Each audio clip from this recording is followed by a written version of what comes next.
Guys, it's me, Shaw360, and I'm here to do the review for episodes 10 and 9, why'd I say it that way, of Cheese in the Trap. I'm not going to go into how hard it is to review. Just understand that this show, with every episode, gets better and better and better, and it just throws so much at you, and I appreciate everything we're getting from this show. So I'm going to jump in feet first with the whole Minsu Hong-sul situation. That's because episode 9 actually opens with Hong-sul having a dream about Minsu kind of taking over her life.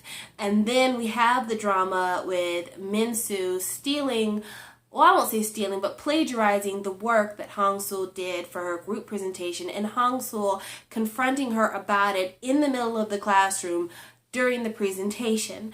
So Minsu already has kind of thought that, Hong-sul is against her. But then other things start happening. Yoo-jung kind of hints to Minsu, all you are is a copy of Hong-sul. She's also getting blamed by her group members for losing them points for their presentation. A lot's coming down on Minsu. And the one kind of bright spot she has, and it's a tiny bright spot, is that people think she has a boyfriend because she has a picture of Jun, Hong-sul's brother, on her phone. Well, Yoo-jung, in an effort to kind of relieve Hong-sul of her problems, brings Jun into the school in the same area that Minsu is to finally drive the nail in the humiliation coffin and confront Minsu with the lie that she told that Jun was her boyfriend. So, of course, Hong-sul immediately is infuriated, and she has good reason. Here's a girl who has pretended to be her, stolen her work, stolen her items, stolen her look, and then has a picture of her brother pretending that that's her boyfriend. Now, you've got Hong-sul who's already dealing with the stalker situation with Oh Young-gun, and now her family member is involved in this pseudo-stalking situation with Minsu. Of course she's enraged. She's scared for her brother's safety. She's scared for the drama it could cause him. And she's upset because she's already had these feelings of, doubt and, kind of frustration with Minsu's copying anyway. So they have a big confrontation and a physical fight. And it all leads to Minsu finally admitting that really, it all came down to the fact that she was tired of being invisible. And I have said before that I thought she had personality issues, but Minsu was tired of people not seeing her. And I think all of us have had those moments when you felt like maybe you were anonymous. Not so much that there was nobody who knew you, but have you ever been maybe in a brand new environment where nobody really knew who you were and nobody really wanted to get to know you and you felt lonely? Now imagine that feeling just lingering for days and for weeks, and 2 years later your peers don't remember that you guys are in the same field of study. I mean, that prolonged loneliness that she had. She finally has a conversation with someone. She has a conversation with Hong-sul. Hong-sul is nice. And she's like, you know what? Here's a role model for me. Maybe if I can show her how much I appreciate her by showing her how awesome I think her style is, how awesome I think her persona is, maybe we can be friends. And in the beginning, that's exactly what Minsu wanted. She just wanted to be friends. She just wanted somebody to see her. She wanted to know that she mattered in this world. And it became so much more. And I feel really bad for Minsu. And I almost feel like Minsu's character is the type of person that in real life might end up, self-harming, because all she wanted was to be noticed. I don't think that she ever had truly evil intentions towards Hong-sul. I think that she's a person who's easily manipulated by others. I think she's somebody who's so starved for attention that even negative attention, well, not negative attention, but even attention that has maybe ill motives was something she was able to respond to because she had nobody kind of feeding her or stroking her and letting her know that she mattered. So she let the wrong people take advantage of her. And at the end of the day, Minsu is an extremely tragic character for me, and they kind of write her off the show as she never came back to school, which I get that. But at the same time, you have to wonder, if she didn't come back to school, where'd she go? What happened to her? But that to me was the most important scene of this whole 2 episodes, because for me, it really was like, I don't know, it's just a combination of a lot of things. And something that Yoo Jung said, I wrote it down, that was really important to me: victim mentality. They'll lose what is theirs because they get greedy for more. And I feel like that's what happened with Minsu. Even though she was kind of anonymous, maybe she didn't realize, that even though people might not have known her off the top, that if she was just diligent about her work and just remain true to herself, find, her own esteem without looking at others, maybe then she would have something. But yeah, like he said, now she's left with nothing. So yeah, that was really important to me. Now let's get to some other characters with some really important developments. Let's start with Hong Sul. I was so impressed with our girl. Like, personality-wise, she is growing by leaps and bounds. She finally confronted Sang-chul about his absolute laziness, took him off the project, and then when he tried to bully her into putting him back on, she's like, no, you didn't do the work. I already told you if you don't do the work, you're going to be out of the group, and I'm standing my ground. I was really proud of her for that. She stood her ground with Minsu. I was really proud of her for that. And she stood her ground against Yoo Jung and the whole Young Goon situation. And that, to me, I was just like, yes. Because at the end of the day, it's hard to have a relationship without trust. And if she feels like I'm saying it all backwards. If she feels like Yoo Jung has been lying to her about the Young Goon situation this whole time, how can they have trust? And it did lead her to say, maybe we need to spend some time apart because I keep trying to get closer to you and I can't. But yeah, I really appreciate that instead of like being like, oh, I know you didn't mean to do that and it's okay. It's just, he's taking it overboard. She's like, no, you don't understand. I meant nothing to you last year, so it didn't matter to you that you suck a wild animal on me, somebody who's so emotionally unstable and is willing to go to such extremes to possess me. I didn't matter to you like that, and it doesn't matter now that I matter to you. I should have at least mattered to you enough as a human being for you not to do that to me back then. And she's right about that. And I love the fact that, when they have the confrontation, what he says to her, I have it written down here, he says to her, let's not fall into that trap. And I thought that was so important because, first of all, it kind of acknowledges the fact that he set up a trap and now a whole new trap has been formed. But he kind of wants her to like, hey, don't just brush it off. Don't worry about it. That was in the past. It's okay. But I'm glad that she didn't shake it off, because later on, after he's confronted with the videotape of how Young Goon is really like seriously harassing her and is being dangerous about it and all of his machinations, I think he finally sees, okay, it's not a game. People are not a game. And that's the main thing. People are not a game. But I also kind of get Yoo Jung too, and we'll talk about him a little bit later. But yes, I was so proud of Hong Sul because that's what she needed. Let's say that her and Yoo Jung fall passionately, madly in love, and they decide to be together for years. What kind of life would she have as a wife with a husband that she never really knows if he's telling her the truth or not? With a husband that she never knows what he'll do if and when she falls out of his good graces. There's a lot of murkiness there that needs to be cleared up in order for them to move forward as a couple. And there were some really sweet moments for them in these episodes as a couple that I really liked, but there were also a lot of moments in there that I'm like, yeah, y'all need to get this shit fixed before you go any further. One couplehood that I was really glad to see kind of go a little bit further, though. I was really glad to see Baekhyun kind of starting to get his second lead love on thing going. Finally realizing that, hey, I kind of have a bit of a crush on Hong Sul. I was glad to see that, and I was glad to see him kind of step in place when Yoo Jung wasn't in the picture. The whole him having the internship and being in school and stuff like that, that was gonna put a bit of a time strain on their relationship anyway.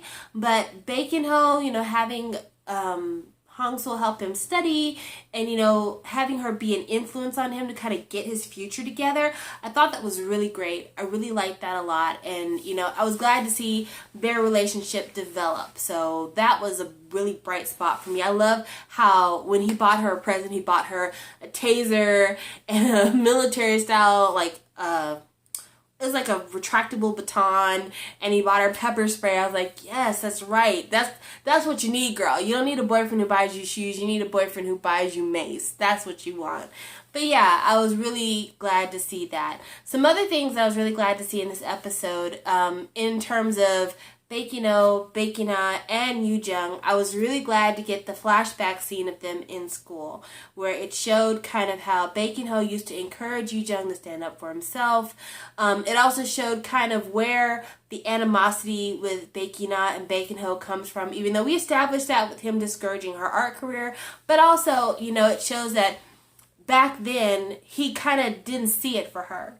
And I think she's like, oh, you don't see it for me? You don't think I'm ever going to amount to anything? Well, then keep supporting me. If you don't think I'm going to amount to anything, then who's supposed to take care of me if you don't think I can take care of myself? Give me money. Do for me. Do for me. And it makes her character a little bit more sympathetic. Now, the actress that's playing her does everything she can to keep us from being sympathetic towards her character. But I kind of fell for her with that, because it's got to hurt to have the only family that you really have after losing your grandfather and being taken away from your abusive aunt. This is really your only remaining family member, and he's showing that he doesn't have faith in your future. That's difficult.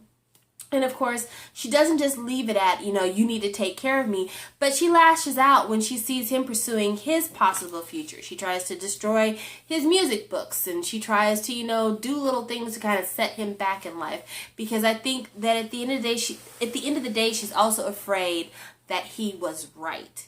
So I totally got that, and I thought that was really cool. An interesting development in the show, possibly the budding relationship between Baekhyuna and Jae-woo.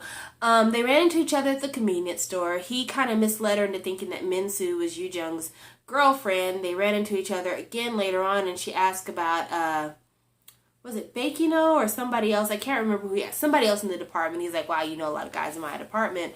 But then when she sees Sang-chul picking on Jae-woo, she steps in, because that's her peanut, and nobody's going to pick on her peanut but her. She steps in, defends him, and then she sees he's working on a project having to do with art somehow, and identifies the Kandinsky. And that moment was a small moment, but what I'm hoping is that maybe Jae-woo, since he's not one of these ones who's like automatically falling for her fake charm, maybe they'll do what I've seen done in typical romantic comedies, where he sees something in her that other people don't see. He's able to kind of melt down her bitch walls, and they can help each other grow, because he's not perfect by any stretch of the imagination. You know, he's one of those people that is getting bullied by Sang-chul because he doesn't have the temerity to stand up for himself and say, hey, you can't just treat me any kind of way. He's scared. Physically, he's a smaller man, but also, you know, he's dealing with the whole Korean seniority kind of culture, so he can't really stand up. So maybe she can tone down her aggressiveness and pass that to him, and then maybe he, because he is intelligent, by expressing admiration for her art intellect, can bring her up and maybe give her the self-confidence it takes to not believe that the only way she can have anything in this life is by having a wealthy sponsor. That she can get it on her own, that she can be her own person, that her dreams and her desires are valid. Because I think that's what this whole thing is. I think this whole obsession with Yoo-jung and trying to, you know, keep under his dad and under Yoo-jung is because she is kind of afraid. She could take a typing class, she maybe could be a secretary, but she is kind of afraid of getting out of that role. I think on the one hand, where her brother doubted that she'd have a future, I think she really listened to that and she took that to heart, and now she's doing everything she can to kind of protect the only thing that she really knows how to do, get money from guys. and so maybe Jae-woo can encourage her to like believe in herself. Maybe she won't be a great artist one day, but maybe she can be a great art scholar. I mean, there's other stuff you can do besides being the artist. You can still have relevancy and have a role in the art world. So that was something. Other things that happened during the episode. Sang-chul, it was really funny. I don't really like Young-goon. Who does? But I thought it was hilarious when he confronted Sang-chul about him whining about, oh, it's so hard to get a job if you don't have money, and girls don't want to date you if you don't have money, and it's just so hard to do classwork, and people don't want to help me. And he turns around and says, you know what, I don't know what you're talking about because I've always had money and girls like me, and I don't know about your pitiful life, but maybe the reason why people don't like you is because you bitch and whine all the time and you don't do for yourself.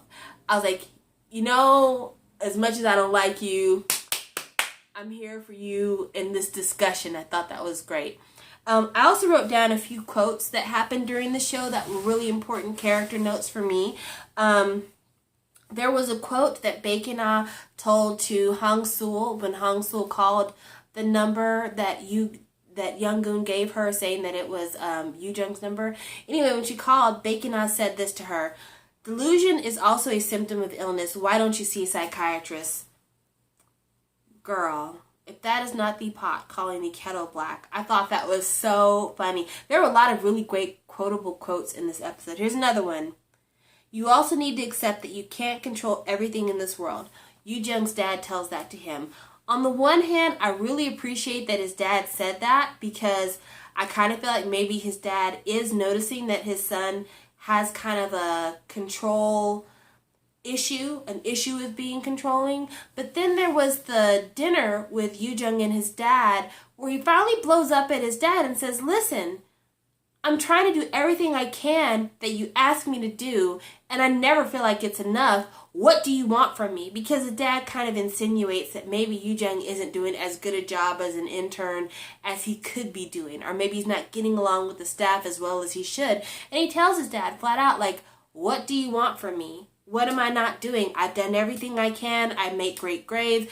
I make the right friends. I went into this internship not letting anybody know who I am, and I'm doing the best I can on this internship. What more do you want? And that's totally valid.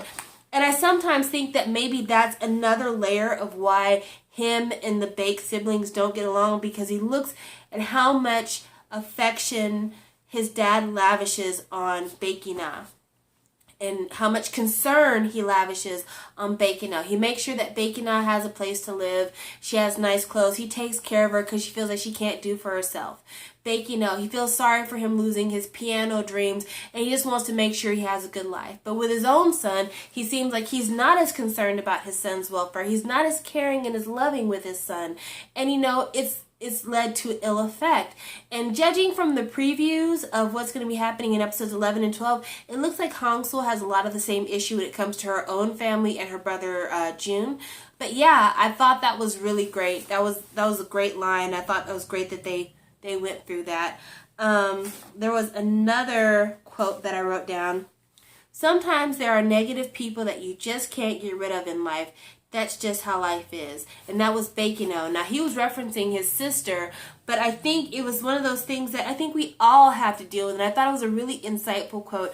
Hang-sul, she kind of has to deal with that from certain people, like Da-young and her dad and, some of these other crazy people. But Baek-na, talking about his sister, that's his attitude towards her, And I think that puts a barrier in between the love that they should have as siblings. I mean, I know he loves her, but it prevents them from really liking each other, because his opinion is that she's just one of those crosses I have to bear. And it's really sad because they kind of are all they have in this world. So hopefully that will be a fence that gets mended. I would really like to see their relationship become healthy before the end of the series.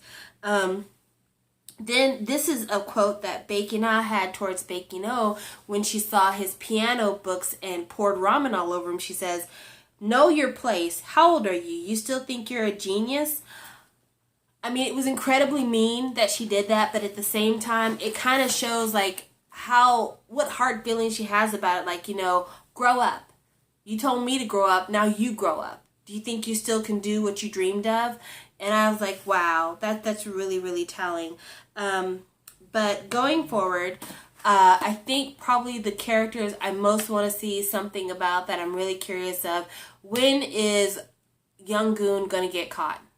They've been videotaping him harassing Hong-sul, and I feel like you just need to kill the guy. We don't need to keep videotaping him. But I'm wondering when those videotapes are going to create some kind of a stir. I wonder what Yoo Jung's going to try to do about it, because of course it's in his nature to do something about it. I'm wondering what Hong-sul's going to do about Da-young, because Da-young got her fired from the library. I'm wondering when Da-young is going to finally admit what her fucking problem is with Hong-sul, because she's always so mean and just evil, and I don't understand why. Like, even when it's not Hong-sul's fault, she makes it Hong-sul's fault. I would like to see what happens with Baekina, if her character will take a turn, if they'll tell her to quit pretending to be a cartoon character. I know it's based on a webtoon, but you were the only one playing it like this, so please stop. I look forward to seeing the family dynamic that Hong-sul is having to deal with, because there's a lot there, and it hasn't been addressed, but Hong-sul's dad, he's a terrible father. Like, he's a terrible father, and we've got glimpses of it, but I'm waiting for, like, that hammer to really drop. And, Taek, I am looking forward to seeing him kind of step his game with Bora. He didn't have very many scenes, but in every scene he was in, I loved him. I thought he was doing really, really well, and I just always look forward to seeing him at all times. And then just the last little kind of thing, I want to know what's going to go on with Baekino and his piano. I had the question, why is it that he doesn't want Professor No to know that he's gone back to trying to play piano? Is it that he wants to have something to prove before they meet again? I don't know what it is, but I want to know that backstory. But I think I've approached just about every situation I needed to, and if I haven't, that's what the comment section is for. You guys always give me such brilliant commentary in the comment section. I want to give special shout out to Shawwal 5. She is actually studying psychology in school right now, and she really breaks down a lot of the psychiatric things that are going on in the series. So always look forward to reading her comments. All of you always leave me really amazing comments. Nega Minho, you leave me good comments. Just everybody. I love your comments so much, and I hope that we'll continue to enjoy this series. Also, I mentioned Shawwal 5. Special shout outs to you, Shawwal 5, because you gave me the most awesome Valentine's Day card. It was really, really beautiful, and it made me feel really special. Like, the moment I opened it, I smiled from, like, start to finish. It was so wonderful. But yeah, thank you guys so much for being so patient with me. If you watched this entire 22 minutes, actually 23 minutes, you are an all-star, and I love you. And yeah, I will see you on the next review for Cheese in the Trap. Talk to you guys later. Bye.